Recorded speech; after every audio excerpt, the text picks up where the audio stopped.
ವೇದ, ನಿನ್ನ ಗಂಡ ಹೆದರ್ಕೊಂಡೆಲ್ಲೋ ಕೂತಿರ್ಬೇಕು. ಹೋಗಿ ನೋಡಮ್ಮ. ಮಾವ ಒಂದು ನಿಮಿಷ, ನಾನೇ ಹೋಗಿ ನೋಡ್ಕೊಂಬರ್ತೀನಿ.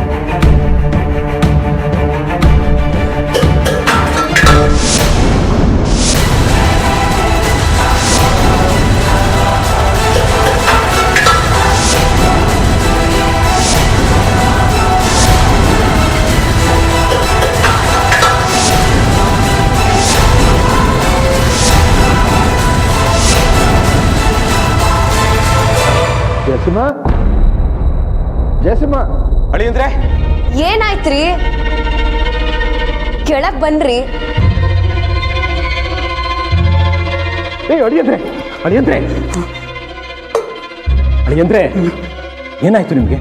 ಮಾವ ತೀರ್ಥ ಪ್ರೋಕ್ಷಣೆ ಮಾಡ್ತಾ ಇದ್ನಾ, ಆಮೇಲೆ ಕೈ ಜಾರ್ ಬಿದ್ಬಿಡ್ತು.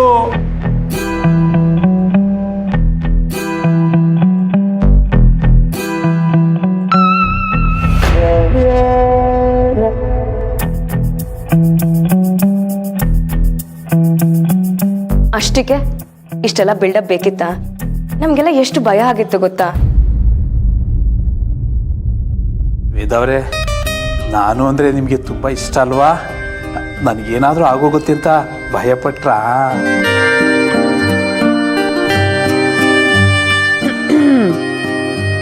ಇದು ದೃಷ್ಟಿ ಕುಂಬಳಕಾಯಿ. ಕಪ್ಪು ದಾರದಲ್ಲೇ ಇದನ್ನ ಮನೆ ಮುಂದೆ ಕಟ್ಟಬೇಕು. ಇದು ಸುಮಾರು ತಿಂಗಳು ಒಣಗೋದಿಲ್ಲ. ಅದಕ್ಕೆ ಮುಂಚೆ ಒಣಗೋದ್ರೆ ಮನೆಗೆ ದೃಷ್ಟಿ ತಾಕಿದೆ ಅಂತ ಅರ್ಥ.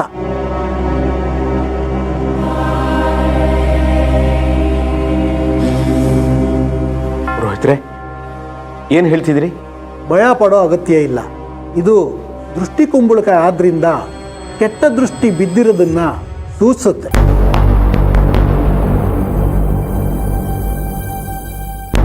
ಮನೆ ಮಗನೇ ಇದನ್ನ ಕಟ್ಟಬೇಕು. ಈಗ ಅವ್ರ ಕೈಲಿ ಇದನ್ನು ಕಟ್ಟಕ್ಕಾಗಲ್ಲ. ಯಾರ ಕೈಲಿ ಕಟ್ಟಿಸ್ತೀರಾ?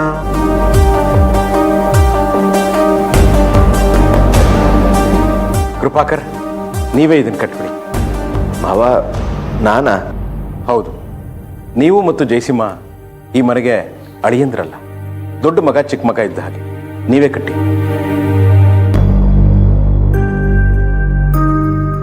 ಬ್ರೋ, ನೀವೇ ಹೋಗಿ ಕಟ್ಟಿ.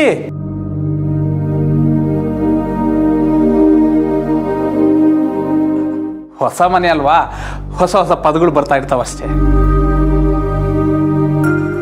ರೀ, ನೀವು ಹೋಗಿ ಕಟ್ಬಿಟ್ಟು ಬನ್ನಿ. ನಾವೆಲ್ಲ ಹೋಗಿ ಹಬ್ಬದ ಅಡುಗೆ ಮಾಡ್ತೀವಿ.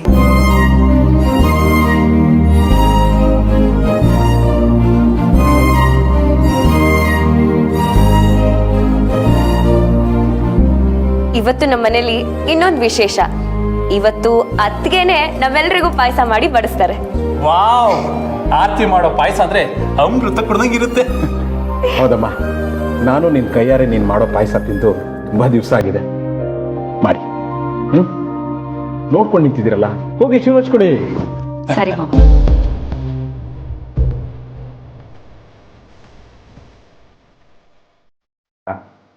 ರೋಹಿತ್ರೆ, ಬನ್ನಿ.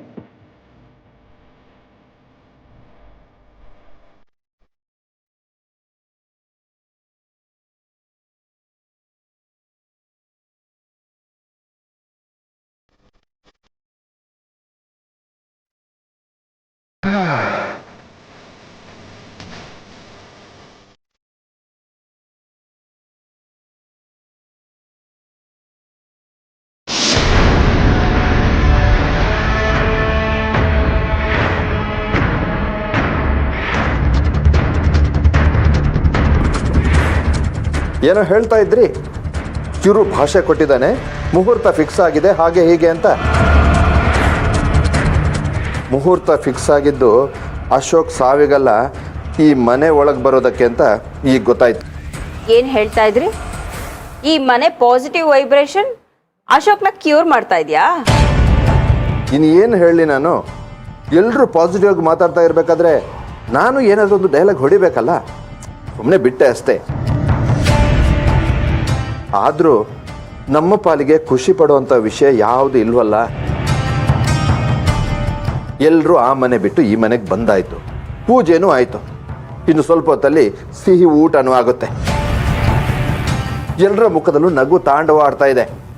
ನಾವು ಮಾತ್ರ ಸಪ್ಪೆ ಮೊರೆ ಹಾಕೊಂಡು ನಿಂತಿದ್ದೀವಿ ಅಷ್ಟೆ. ನೀವು ಹೇಳಿದ ಫೋರ್ಸ್ ನೋಡಿದರೆ ಚಟ್ಟ ಕಟ್ತೀನಿ ಅಂತ ಅಂದ್ಕೊಂಡಿದ್ದೆ. ಆದರೆ ಈ ಮನೆಗೆ ಯಾವ ಕೆಟ್ಟ ದೃಷ್ಟಿನೂ ಬೀಳಬಾರ್ದು ಅಂತ ಕುಂಬಳಕಾಯಿ ಕಟ್ತಾ ಇದ್ದೀನಿ. ನೋಡಿ ಹೇಗಿದೆ ಕಾಲ. ನಾನು ಅವತ್ತೇ ಹೇಳಿದೆ ನಾನೇ ಮುಹೂರ್ತ ಫಿಕ್ಸ್ ಮಾಡ್ತೀನಿ ಅಂತ. ನೀವು ಹೋಗಿ ಹೋಗಿ ಆ ಚಿರುನ ನಂಬ್ಕೊಂಡ್ರಿ. ಈಗ ನೋಡಿ ಏನಾಯ್ತು. ಈ ರಾಣಿ ಅಷ್ಟು ಸುಲಭವಾಗಿ ಬಿಟ್ಕೊಟ್ಟು ಕೈ ಕೊಟ್ಕೊಂಡು ಕೂತ್ಕೊಳ್ಳೋಳಲ್ಲ. ಒಂದು ಸಲ ನಾನು ದೃಷ್ಟಿ ಇಟ್ರೆ ಈ ಫ್ರೆಶ್ ಆಗಿರೋ ಕುಂಬಳಕಾಯಿ ಒಣಗಿ ಹೋಗುತ್ತೆ. ಮನೆಯವ್ರ ಮುಖದ ಮೇಲಿರೋ ನಗು ಹಾರೋಗುತ್ತೆ. ಗಟ್ಟಿಯಾಗಿ ಕಟ್ಟೋದನ್ನ ಕಲ್ತ್ಕೊಳ್ಳಿ. ಮುಂದಕ್ಕೆ ಚಟ್ಟನು ನೀವೇ ಗಟ್ಟಿಯಾಗಿ ಕಟ್ಟಬೇಕಾಗತ್ತೆ. ಚಿರು ಇಲ್ಲದೆ ಚಟ್ಟ ಅಲ್ಲ, ಒಂದು ಹೊರೆ ಸೌದೆನೂ ಕಟ್ಟಕ್ಕಾಗಲ್ಲ. ಚಿರು ಬರ್ತಾನೆ, ಬಂದೇ ಬರ್ತಾನೆ.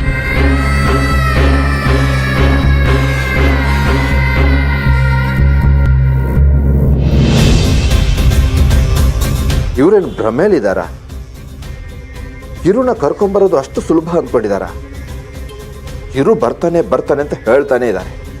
ಅದು ಹೇಗೆ ಬರ್ತಾನೋ, ಅದು ಯಾವಾಗ ಬರ್ತಾನೋ, ಅಥವಾ ಇವರು ಬೇರೆ ಏನಾದರೂ ಪ್ಲಾನ್ ಮಾಡ್ತಾ ಇದ್ದಾರಾ?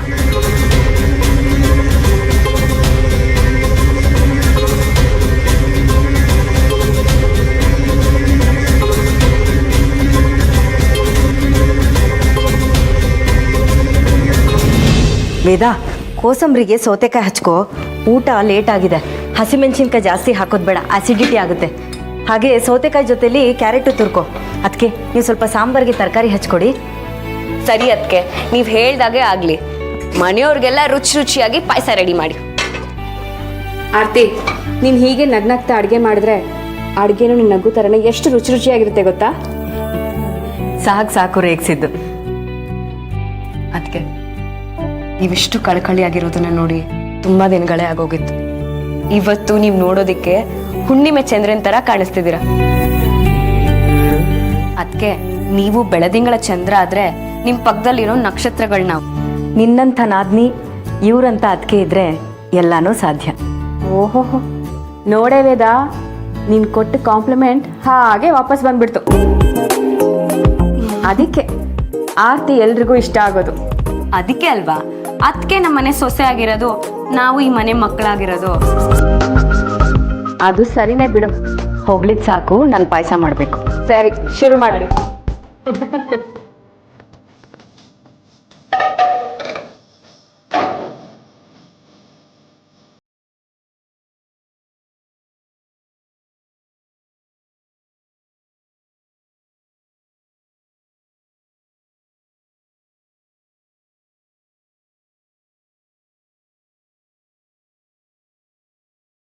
ಅದಕ್ಕೆ ತುಪ್ಪದ ಸುವಾಸನೆ ಘಮ್ ಅಂತ ಬರ್ತಿದೆ.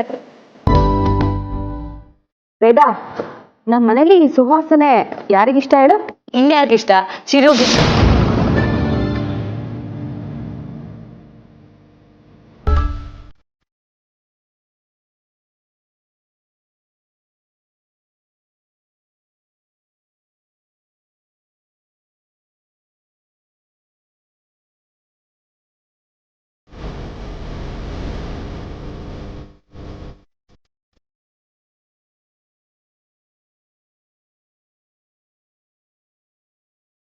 ಆರ್ತಿ, ಡ್ರೈ ಫ್ರೂಟ್ಸ್ ನೋಡು, ತೀದ್ ಹೋಗ್ತಾ ಇದೆ. ಆರ್ತಿ, ಸಾರಿ ಅದಕ್ಕೆ ಗೊತ್ತಾಗ್ಲಿಲ್ಲ. ಏನಾಯ್ತು ಅದಕ್ಕೆ? ಚಿರು ನೆನ್ಪಾದ್ನಾ? ಆರ್ತಿ ಜೊತೆ ಚಿರು ಮಾತಾಡದೆ ಇದ್ರು ಆರ್ತಿ ಮಾಡಿದ ಪಾಯಸ ಅಂದ್ರೆ ಚಪ್ಪರ್ಸ್ಕೊಂಡ್ ತಿಂತಿದ್ದ. ಅದ್ರಲ್ಲಿ ಹಾಕಿ ದ್ರಾಕ್ಷಿ ಗೋಡಂಬಿ ಅಂದ್ರೆ ಅವನಿಗೆ ತುಂಬಾ ಇಷ್ಟ. ಆರ್ತಿ, ನೀನು ಚಿರು ಮಾತಾಡದೆ ಇದ್ರೆ ಏನಂತೆ, ಆದ್ರೆ ಕೆಲವೊಂದು ವಿಷಯದಲ್ಲಿ ಚಿರು ನಿನಗೆ ಇಂಡೈರೆಕ್ಟ್ ಆಗಿ ಕನೆಕ್ಟ್ ಆಗ್ತಿದ್ದ.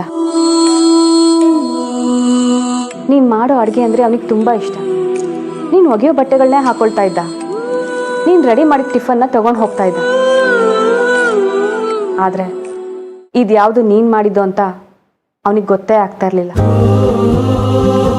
ತಾಯಿಯಾಗಿ ನೀನು ನಿನ್ನ ಕರ್ತವ್ಯನ ಮಾಡ್ತಾ ಇದ್ದೆ, ಆದರೆ ಅವನು ಮಗನಾಗಿ ಯಾವತ್ತೂ ನಿನ್ನ ಪ್ರೀತಿ ಪಡೆಯೋದಕ್ಕೆ ಹಮ್ಮಲ್ಸಲೇ ಇಲ್ಲ.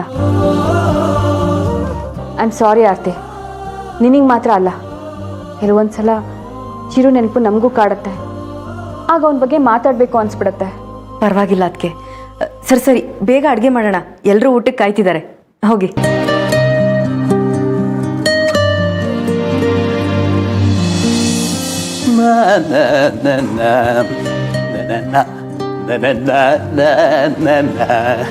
ವಾವ್, ಬಿಸಿ ಬಿಸಿ ಊಟ ರೆಡಿ ಆಗಿದೆ. ಎಲ್ರು ಬನ್ನಿ ಬನ್ನಿ ಬನ್ನಿ ಬನ್ನಿ ಬನ್ನಿ.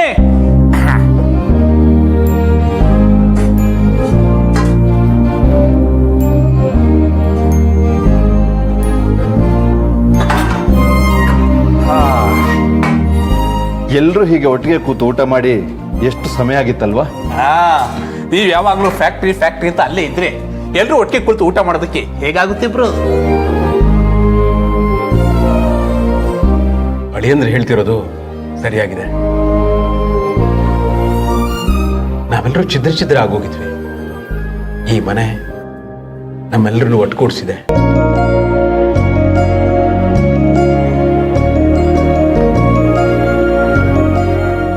ಹೆಣ್ಮಕ್ಳೆಲ್ಲ ಜೊತೆಲಿ ಸೇರ್ಕೊಂಡು ಅಡುಗೆ ಮಾಡೋದು, ಎಲ್ಲರೂ ಒಟ್ಟಾಗಿ ಕೂತು ಊಟ ಮಾಡೋದು ನಮ್ಮ ಮನೆ ಸಂತೋಷನ ಹೆಚ್ಚು ಮಾಡುತ್ತೆ.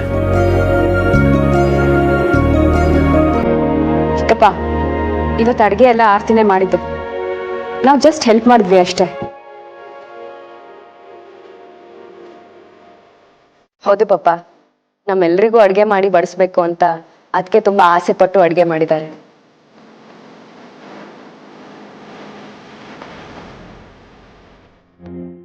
ಹಾಗಾದ್ರೆ ಜಮಾಯಿಸೋದೆ, ಮೊದಲು ಆರತಿ ಮಾಡಿರೋ ಪಾಯಸ ತಿಂದು ಬಾಯಿ ಸಿಹಿ ಮಾಡ್ಕೊಂಡು ಆಮೇಲೆ ಊಟನ ಮುಂದುವರ್ಸೋಣ. ಏನಂತೀರಾ?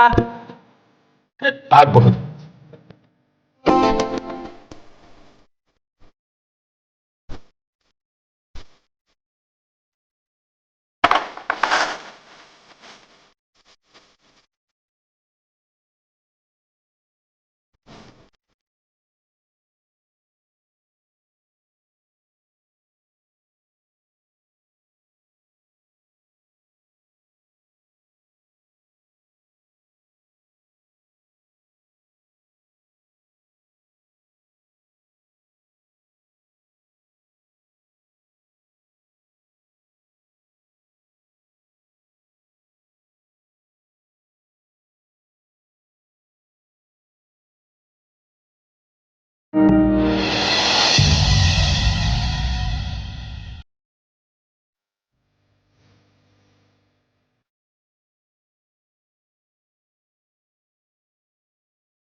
ಆರ್ತಿ, ಏನಮ್ಮ ಇದು? ಪಾಯಸಕ್ಕೆ ಸಕ್ಕರೆಗೆ ಬದಲಾಗಿ ಉಪ್ಪು ಹಾಕಿದೆಯಾ?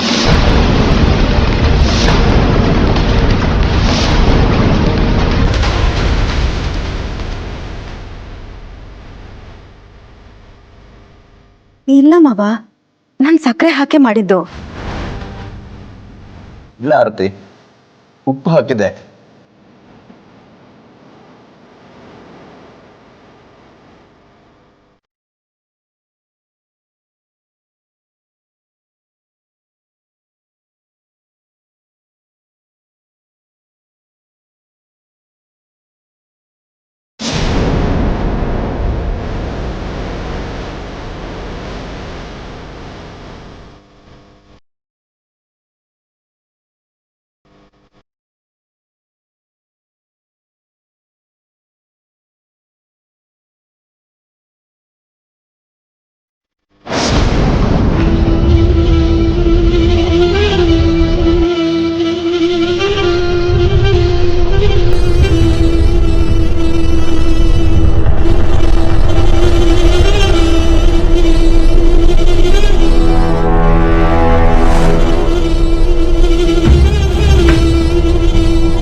ಪರವಾಗಿಲ್ಲ ಬಿಡು, ಒಂದೊಂದ್ಸರ್ತಿ ಹಾಗಾಗುತ್ತೆ. ಇಷ್ಟಕ್ಕೆಲ್ಲ ಯಾಕೆ ಬೇಜಾರು ಮಾಡ್ಕೋತಿದ್ಯಾ? ಇವತ್ತು ಎಲ್ರ ಬಾಯಿ ಸಿಹಿ ಮಾಡ್ಬೇಕಾದವಳು ಉಪ್ಪು ಹಾಕಿ ಎಲ್ಲ ಹಾಳು ಮಾಡ್ಬಿಟ್ನಾ ಅಂತ ಅನ್ನಿಸ್ತಾ ಇದೆ ಮವ.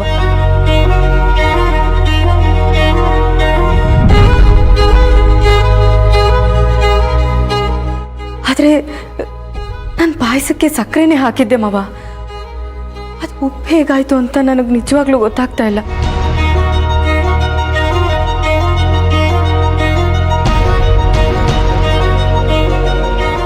ನನಗೆ ಗೊತ್ತು ಇದು ಹೇಗೆ ಉಪ್ಪಾಯಿತು ಅಂತ.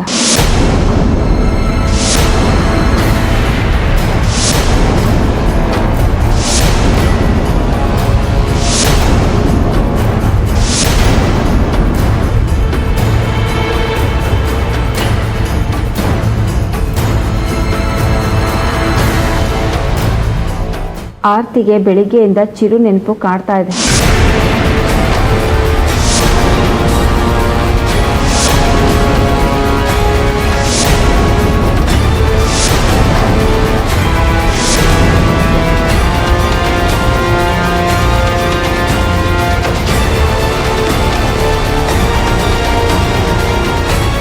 ಬೆಳಿಗ್ಗೆ ಅರ್ಶಿನ ಕುಂಕುಮ ಚೆಲ್ಲಿದ್ದು, ಆರತಿ ಮಾಡುವಾಗ ಬೆಂಕಿ ಹತ್ಕೊಂಡಿದ್ದು, ಈಗ ಪಾಯಸಕ್ಕೆ ಉಪ್ಪಾಗಿರೋದು, ಇದಕ್ಕೆಲ್ಲ ಚಿರು ನೆನಪೇ ಕಾರಣ.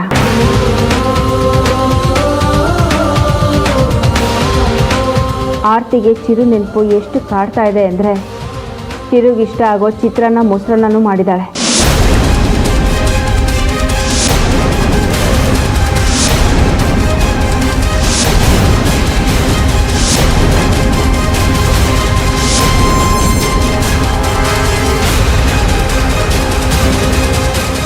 ಇಲ್ಲ ಅತ್ತೆ, ನಾನು ಚಿತ್ರಾನ್ನ ಮೊಸರನ್ನ ಮಾಡೇ ಇಲ್ಲ.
ಇದನ್ನೆಲ್ಲ ಯಾವಾಗ ಮಾಡಿದೆ ಆರ್ತಿ? ನಮಗೆ ಗೊತ್ತೇ ಆಗಿಲ್ವಲ್ಲ. ನಾನು ನಿಜವಾಗ್ಲೂ ಚಿತ್ರಾನ್ನ ಮೊಸರನ್ನ ಮಾಡಿಲ್ಲ. ಇದಿಲ್ಲಿ ಹೇಗೆ ಬಂತು ಅಂತ ನನಗೆ ಗೊತ್ತಾಗ್ತಿಲ್ಲ. ಮಾಡದೆ ಹೇಗಮ್ಮ ಬರುತ್ತೆ?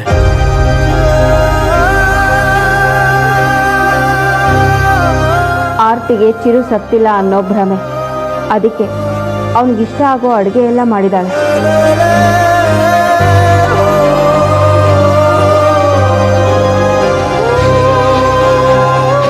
ಇನ್ನೊಂದು ವಿಷಯ, ಆರ್ತಿಗೆ ಆ ಮನೆ ಬಿಟ್ಟು ಈ ಮನೆಗೆ ಬಂದಿರೋದು ಸಂಪೂರ್ಣ ಒಪ್ಪಿಗೆ ಇಲ್ಲ.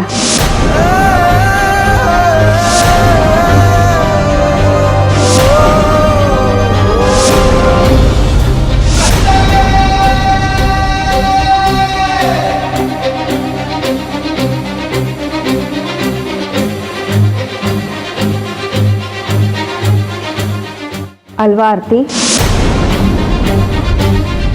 ಆರ್ತಿ,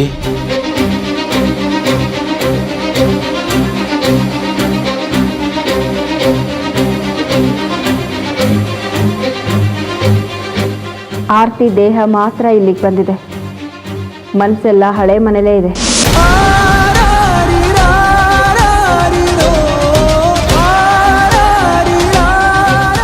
ಚಿರು ಜೊತೆಲೇ ಇದೆ. ನೀನನ್ನ ಅರ್ಥ ಮಾಡ್ಕೊಳ್ದೇ ಇರೋಷ್ಟು ಕಟುಕರಲ್ಲ ಆರ್ತಿ.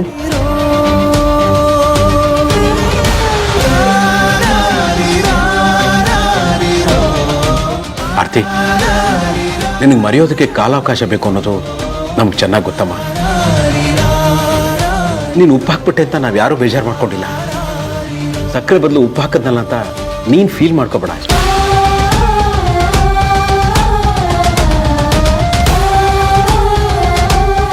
ಇವತ್ತು ಉಪ್ಪಾದ್ರೆ ಏನಂತಮ್ಮ, ನಾಳೆಯಿಂದ ಸಕ್ಕರೆನೇ ಹಾಕು. ನೋಡು, ನಿನ್ನಿಂದಾಗಿ ನಾಳೆಯಿಂದ ಈ ಮನೇಲಿ ಎಲ್ರಿಗೂ ಸಿಹಿ ಊಟನೇ ಆಗಬೇಕು. ಓಕೆನಾ?